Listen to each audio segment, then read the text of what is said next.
A mí una idea que me parece muy poderosa es entender que la tecnología digital es histórica y nos viene a hablar de un momento histórico. La humanidad, en tanto humanidad, durante toda su historia fue generando diferentes técnicas. La rueda, la máquina a vapor, la imprenta, la televisión, hoy la tecnología digital, pero cada técnica representa y expresa relaciones de poder de esa sociedad y al mismo tiempo impacta en nuestras formas de ser y estar en el mundo. Si no entendemos cómo generan dinero, cuál es el modelo de negocios y qué intereses están buscando estas plataformas, no vamos a poder desarrollar una mirada crítica sobre el uso de esas plataformas. Básicamente, ¿cuál es el modelo de negocios? El extraccionismo de datos. Necesitan conseguir una gran cantidad, Big Data, ¿no? Datos que ni siquiera sabemos que están recopilando nuestros, para hipersegmentar y generar recomendaciones algorítmicas lo más eficaces posibles. Claro, necesitan muchos datos y todas las plataformas se están disputando cómo conseguir la mayor cantidad de datos posibles. ¿Cómo lo logran? Lo que se llama economía de la atención, ¿no? Básicamente las plataformas están disputando nuestro tiempo de permanencia, porque a más tiempo de permanencia, más datos extraídos.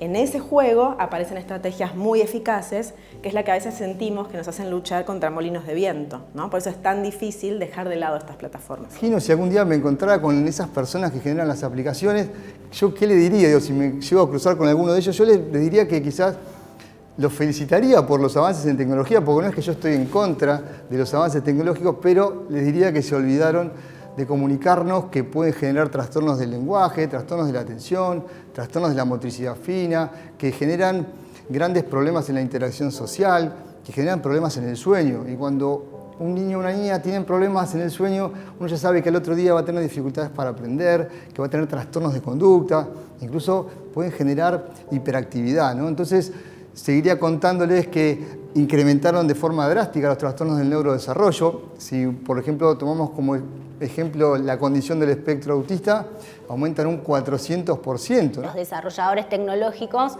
que tienen muy claro en ese sentido la dimensión neurobiológica, ¿sí? Entonces estudian de qué modo los productos pueden ir enganchando a los usuarios. Esto se conoce como el mecanismo de recompensas variables intermitentes, ¿sí? Por ejemplo, cuando uno pasa mucho tiempo en las redes sociales y está a disposición, digamos, de, por ejemplo, los likes o el scroll, ¿no?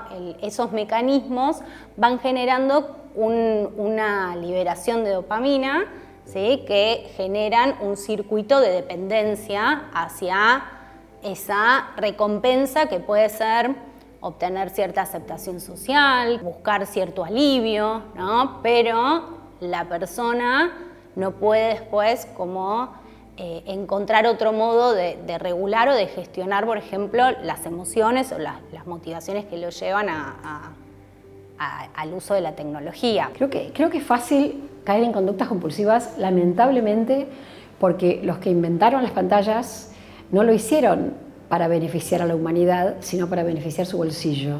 Entonces hicieron todo lo posible para que los padres y las madres crean que su hijo pequeño es un genio y que merece tener un iPad porque lo maneja tan bien que entonces ¿cómo no le voy a dar un iPad para que lo use? O sea, nos han lavado el cerebro y entonces lamentablemente nosotros terminamos creyendo lo que nos vendieron, en vez de entender que a ese chico lo que le conviene más es ir a la plaza a jugar al fútbol con los vecinos. Debería empezar a encender alertas en las familias, en los educadores, son los jueguitos online, ¿no? Los juegos que muchos chicos durante la primera infancia empiezan a conocer y que en la infancia, en la niñez ya juegan cotidianamente, que están diseñados claramente con una estrategia de permanencia donde se libera específicamente dopamina cada cierto determinado tiempo, con estímulos cronometrados, con gratificaciones instantáneas e intermitentes. El juego castiga a los chicos que se van, pierden skills, pierden habilidades, ¿no? Se pegan unas maratones de 16, 18 horas los fines de semana, las vacaciones de invierno, pierden noción del día, de la noche, del momento. No es tan distinto a lo que después sucede con los sitios de apuestas online, ¿no? Es decir, hay un puente muy claro entre estos jueguitos diseñados bajo recomendación algorítmica, donde hay que pagar para avanzar fichitas que no sabemos que valen plata y que mucho menos en la infancia entienden que valen plata y que después avanzan hacia las apuestas online, ¿no?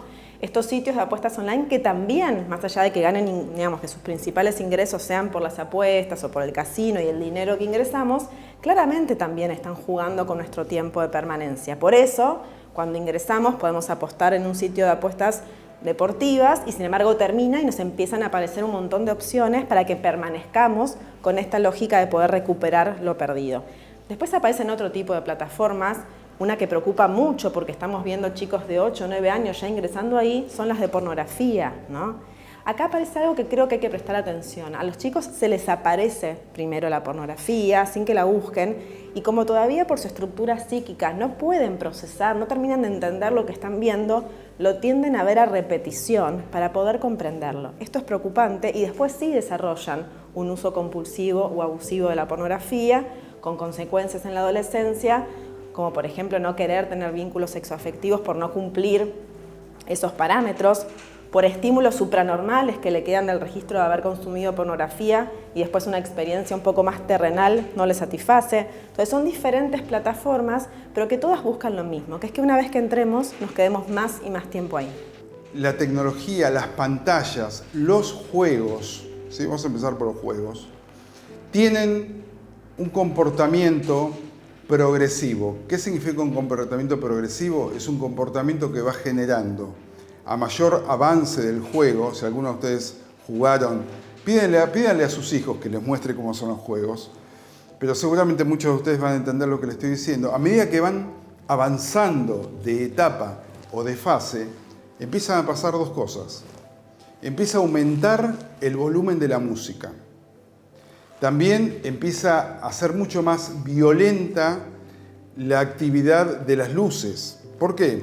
Porque tanto la música como las luces van generando una especie de candado delimitador de reflexión. Cuanto más música hay, cuanto más música fuerte hay, cuanto más se sube el volumen, menos se piensa, menos capacidad de reflexión. Cuanto más estímulo visual hay a través de las luces estroboscópicas sobre todo, de las violetas y de las amarillas, que actúan de una manera muy específica a nivel de anular lo que es el lóbulo frontal. El lóbulo frontal es el encargado de la reflexión. Por lo tanto, a medida que jugamos, la atracción empieza a ser mucho más seductora. Fundamentalmente para que los productos tecnológicos te enganchen, que vos pases mucho tiempo utilizando muchos mecanismos psicológicos que se fueron estudiando, que la psicología humana estudió para ayudar a las personas. Hoy esos mecanismos psicológicos los utiliza el mercado para engancharte con productos, a tal punto que uno de los libros más importantes de los desarrolladores de tecnología es un manual para convertirte en adicto a la tecnología y se llama Hook. Hook en inglés es enganchado. El concepto de recompensa es muy importante, es un hallazgo de un psicólogo conductual que se llamaba Skinner en la década de 50 en los Estados Unidos, que él estaba, obsesionado en cómo podía modificar el comportamiento de los animales. Después descubrió que lo podía hacer también con los humanos. Y descubrió que cuando un animal recibía algo gratificante, ese animal tendía a replicar la conducta. A eso se llama refuerzo positivo. Es decir, haces algo, eso tiene una consecuencia positiva, ese es el refuerzo positivo. Y esa conducta, hay más chances que la vuelvas a repetir porque tuvo una consecuencia agradable. Eso se llama refuerzo positivo, al cerebro le encanta. Después están los refuerzos negativos.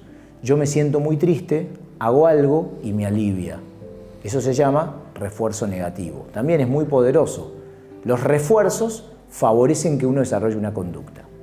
Ahora, este investigador, que inicialmente trabajaba con palomas, descubrió que cuando la recompensa no era previsible, es decir, que cuando la paloma, por ejemplo, no sabía cuándo iba a tener efectivamente una recompensa, un premio, la paloma tocaba, picoteaba un lugar y a veces salían los granos y a veces no.